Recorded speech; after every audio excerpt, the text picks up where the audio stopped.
Praise the lord. మన ప్రభును మన రక్షకుడైన యేసుక్రీస్తు వారి శ్రేష్టమైన నామంలో మీ అందరికీ మా హృదయపూర్వక వందనములు. ఈరోజు దేవుని వాక్యము, ఆయన తన సేవకుడైన మోషేను తాను ఏర్పరచుకున్న అహరోనును పంపెను.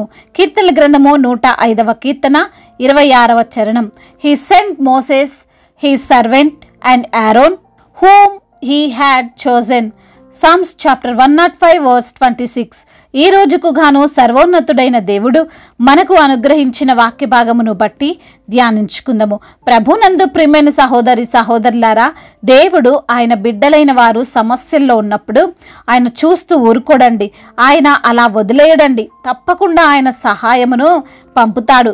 నిన్ను విడువను ఎడబాయను అని చెప్పినటువంటి దేవుడు ఆయన ఇచ్చినటువంటి మాటను ఎన్నడూ కూడా తప్పడు. చాలాసార్లు మనుషులు వాగ్దానం చేసి తప్పుతారు. దానికి ఎన్నో కారణాలు ఉండొచ్చు, ఎన్నో సాకులు చెప్తుండొచ్చు. కానీ దేవుడు ఏ సాకులు చెప్పడండి, ఏ కారణము చూపడు. ఆయన యథార్థవంతుడు, నమ్మకస్తుడు, అద్వితీయుడు, సర్వశక్తిమంతుడు. ఈ రోజున నీవు బహుశా కష్టములోనో బాధల్లోనో ఉన్నావేమో. ఆ కష్టం నుండి రక్షింపమని, బాధల నుండి విడిపింపమని ఎంతో మందిని అడిగావేమో సహాయం కోసం, ఎంతో మందిని బ్రతిమాలుకున్నావేమో. అయినా ఏ ఒక్కరూ నీ మొర ఆలకించడం లేదేమో, ఎవరూ నిన్ను పట్టించుకోవడం లేదేమో. దేవుడు ఈ రోజున నీకు వాగ్దానము చేస్తున్నాడు, ఆయన నీకు సహాయము పంపిస్తాను అని. నిన్ను అందరూ మరచినా దేవుడు మరవలేదు. ఆయన తన అరచేతుల్లో నిన్ను చెక్కుకున్నాడు. నీ ప్రాకారములు ఎప్పుడు ఆయన ఎదుట ఉన్నాయి. నీవు మొరపెట్టగా ఆలకించకుండా తన చెవిని మూసుకునే దేవుడు కాదండి మనము నమ్ముకున్న దేవుడు. నీవున్న బాధల నుండి, నీవున్న కష్టాలలో నుండి, నీ బలహీనతలలో నుండి దేవుడు నిన్ను కాపాడబోతున్నాడు, నీకు సహాయమును పంపబోతున్నాడు. ఈరోజు లేఖన భాగమును మనము అర్థం చేసుకోవడానికి ప్రయత్నిస్తే కీర్తనాకారుడు చెబుతున్నాడు, దేవుడు తన సేవకుడైన మోషేను తాను ఏర్పరచుకున్న అహరోనును పంపెను అని.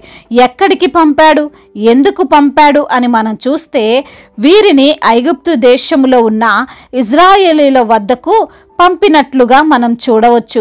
ఐగుప్తులో ఉన్న దేవుని ప్రజలను అక్కడున్న ఐగుప్తీలు మరియు అధికారులు ఇబ్బందులు పెడుతున్నారు. వారి చేత వెట్టి చాకిరి చేయిస్తూ సరిగ్గా భోజనము పెట్టకుండా హింసిస్తున్నారు, చిత్రవదలు చేస్తున్నారు. దానికి వారు తట్టుకోలేక దేవునికి, సజీవుడైన ప్రభువుకు మొర్రపెట్టారు. అప్పుడు దేవుడు మోషేను అహరోనును పంపాడు. ఎందుకు పంపాడండి? ఇజ్రాయేలీలు ఎలా ఉన్నారో చూసి రమ్మని పంపాడా? వారు బాధల్లో ఉన్నారా లేదా పరీక్షించి రమ్మని పంపాడా? ఈ లోకంలో మనం చూస్తే ఎవరైనా కష్టాల్లో ఉంటే, ఎవరింట్లోనైనా గొడవలు అవుతుంటే పక్కింటి వారు, ఎదురింటి వారు ఏం జరుగుతుంది అని చూసి రమ్మని ఇంట్లో వారిని పంపుతారు. వారు పంపబడింది కేవలం చూసి రావడానికే, కానీ సహాయమో చేయడానికి కాదు, ఆ గొడవలను ఆపడానికి కాదు. లేదా ఎవరైనా మన శత్రువులు మనం బాధల్లో ఉంటే మన పరిస్థితి ఏంటి అని ఎవరినో ఒకరిని పంపి తెలుసుకుంటారు. మనము బాధపడుతున్నామని తెలిస్తే వారు సంతోషించడానికి. ఇలా ఈ లోక సంబంధులు వారి వారి ఆలోచనలను కలిగి ఉంటారు, కానీ సహాయము చెయ్యలేరు, చెయ్యరు కూడా.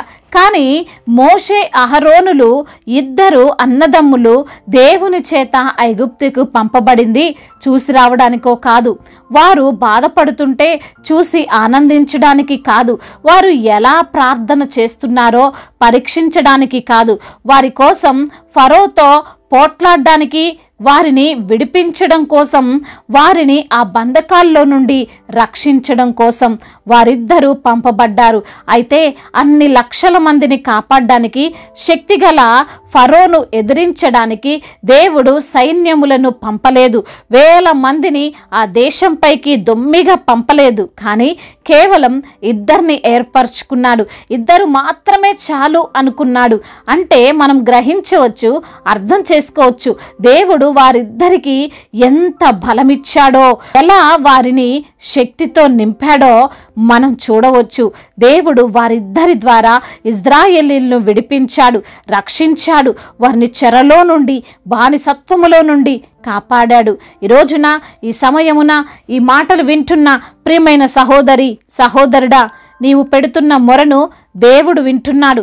ఆయన నీకు సహాయమును తప్పకుండా పంపుతాడు. ఆ సహాయము బహుశా చూడడానికి చిన్నదిగా నీకు అనిపించినా నిజముగా మేము బాధల నుండి రక్షించబడతామా అనే ఆలోచన వచ్చిన సందర్భమును ఒకసారి జ్ఞాపకం చేసుకోండి. దేవుడు ఎలాంటి బలహీనులనైనా బలవంతులుగా మారుస్తాడు. నీ బలమైన అనారోగ్యము, నీ బలమైన వ్యాధి బాధలు, నీ కుటుంబంలోని సమస్యలు ఎంతటి శక్తివంతమైనా సరే దేవుడు పంపే సహాయము ద్వారా నీవు విడిపింపబడతావు, రక్షించబడతావు. కాబట్టి ధైర్యంగా ఉండు, విశ్వాసముతో జీవించు. ఆయన నీకు తప్పకుండా సహాయమును పంపుతాడు. దేవుడి మాటలను దీవించి మన హృదయములో ఫలింపచేయునుగాక. వాక్య భాగమును బట్టి ప్రార్థించుకుందాము. ప్రతి ఒక్కరు కూడా ప్రార్థనలో ఏకీభవించగలరు. ప్రార్థన. సర్వశక్తిమంతుడవైన దేవా, సకల ఆశీర్వాదములకు కారణభూతుడా, ప్రేమగల తండ్రి, కృపగలిగిన దేవా, దయాళుడా, దీర్ఘశాంతుడా, అయా మమ్మల్ని ఎంతగానో ప్రేమించే దేవుడవయ్యా, మా పైన నీవు అనుదినము అయా కృప చూపే దేవుడవు కనుక మిమ్మల్ని స్తుతిస్తున్నాము ప్రభువా. ఈ సమయంలో వాక్యము ద్వారా మీరు మాతో మాట్లాడారు. అవును తండ్రి, అయా నీ బిడ్డలైన వారు సమస్యల్లో ఉన్నప్పుడు మీరు చూస్తూ ఊరుకోరని, తప్పకుండా సహాయమును పంపుతారని, అయా మీరు వాగ్దానము చేసిన ప్రకారం నిన్ను విడువను ఎడబాయనని తండ్రి మీరు మాట ఇచ్చిన ప్రకారంగా అయా మాట తప్పని దేవుడవని, అయా నీవు నమ్మకమైన దేవుడవని, నువ్వు సర్వశక్తిమంతుడవని తండ్రి వాక్యము ద్వారా సూటిగా తేటగా మాతో మాట్లాడి మమ్మల్ని బలపరిచి ధైర్యపరిచి ఆదరించి ప్రోత్సహించిన మీ అమూల్యమైన మాటలను బట్టి, వాక్య సత్యాన్ని బట్టి మీకు స్తోత్రాలు చెల్లిస్తున్నామయ్యా. ఈ సమయంలో ఆర్థిక సమస్యల నుండి వారికి విడుదలను అనుగ్రహించండి. అప్పుల భారాల నుండి వారిని మీరు లేవనెత్తండి. అప్పు తీర్చుకునే సామర్థ్యమును వారికి మీరు అనుగ్రహించండి తండ్రి. అయా కుటుంబ పరమైన ఇబ్బందులు, భార్యాభర్తల మధ్య విభేదాలు, అన్నదమ్ముల మధ్య విభేదాలు, అత్తకోడల మధ్య విభేదాలు, మనస్పర్ధలు, వీటన్నిటినీ కొట్టివేసి ప్రభ ప్రతి బిడ్డను సమాధానముతో నింపమని బ్రతిమిలాడుకుంటున్నాము తండ్రి. అదేవిధంగా నా ప్రభ ఎందరైతే బిడ్డలు అనారోగ్యముతో ఉన్నారో వారికి ఉన్న అనారోగ్య సమస్యను కొట్టివేయండి ప్రభ. అయా వారికి ఎటువంటి రోగముతో వారున్నా ఆ రోగము నుంచి వారికి విడుదలను అనుగ్రహించండి తండ్రి. మీరు పొందిన దెబ్బల చేత, మీరు కాచిన రక్తము చేత ప్రతి బిడ్డకు స్వస్థత కలుగుతుంది తండ్రి. నమ్ముచున్నామయ్యా, విశ్వసిస్తున్నాం. నమ్ముట నీ వలనైతే నమ్మువానికి సమస్తము సాధ్యమే అంటున్నారు ప్రభా. అవునయ్యా, బిడ్డల పట్ల మీరే కృప చూపి వారికి సంపూర్ణ స్వస్థతను అనుగ్రహించి మీ సన్నిధిలో సాక్ష్యకరంగా వారిని నిలవబెట్టుకోమని బ్రతిమిలాడుకుంటున్నాం. గర్భఫలము లేని బిడ్డలను మీరు జ్ఞాపకం చేసుకుని వారికి గర్భఫలాన్ని దయచేయండి అయ్యా. చిన్న బిడ్డలందరినీ మీరు కాచి కాపాడండి తండ్రి. యవన బిడ్డలకు మీరు తోడుగా ఉండండి అయ్యా. యవన వయసులో మీ కాడిని మోసే కృపను దయచేయమని బ్రతిమిలాడుకుంటున్నాం తండ్రి. అయ్యా, యవన బిడ్డలు ప్రభా గేమ్స్కి ఎడిక్ట్ అయిపోయి, అయ్యా చెడు వ్యసనాలకు ఎడిక్ట్ అయిపోయి, త్రాగుడు వ్యసనాలకు ఎడిక్ట్ అయిపోయి వారి యొక్క జీవితాన్ని వారు పతనము చేసుకుంటుండగా అయ్యా మీ అమూల్యమైనటువంటి మాటలు అయ్యా వారికి అందించండి ప్రభువా. మంచి జీవితం వాక్యానుసారంగా వారు జీవించేటువంటి కృపను దయచేయండి. బిడ్డల వివాహాల విషయంలో అయ్యా మీకు మొరపెడుతున్న బిడ్డల యొక్క మొరను మీరు ఆలకించండి. వివాహం అన్ని విషయాల్లో ఘనమైనది అంటున్నారు తండ్రి. మీరే వారికి సహాయము దయచేయమని బ్రతిమిలాడుకుంటున్నాం. అదేవిధంగా నా ప్రభా మారు మనసు లేని ప్రతి బిడ్డకు మారు మనసును దయచేయండి అయ్యా. మా భారతదేశమును దీవించండి అయ్యా. మా భారతదేశములో సమాధానము కలిగినటువంటి దేశముగా మా భారతదేశమును నిలవబెట్టండి నా తండ్రి. మా అధికారులందరికీ మీరు తోడుగా ఉండండి అయ్యా. అధికారులను మీరు దీవించండి. అదేవిధంగా నా ప్రభా ఎందరైతే బిడ్డలు ఉద్యోగం కోసం ప్రయత్నం చేస్తున్నారో వారి యొక్క ప్రయత్నాన్ని అంతటినీ సఫలము చేయండి నా దేవా. అయ్యా వారు అనుకున్న జాబు వారు సాధించుటకు కృపను అనుగ్రహించండి. బిడ్డలు మరి ఎగ్జామ్స్ రాసి ఉన్నారు. ఆ ఎగ్జామ్లో ప్రభా వారికి అనుకూలంగా ఆ రిజల్ట్ వచ్చినట్లుగా సహాయము దయచేయండి అయ్యా. ఇతర దేశాల్లో ఉన్న ప్రతి బిడ్డకు మీరు తోడై ఉండండి ప్రభా. అయ్యా దైవ సేవకులందరినీ కూడా మీరు జ్ఞాపకం చేసుకోండి. వారు చేస్తున్న పరిచర్యను మరి తండ్రి నూరంతల ప్రతిఫలము చేత నింపండి నా ప్రభువా.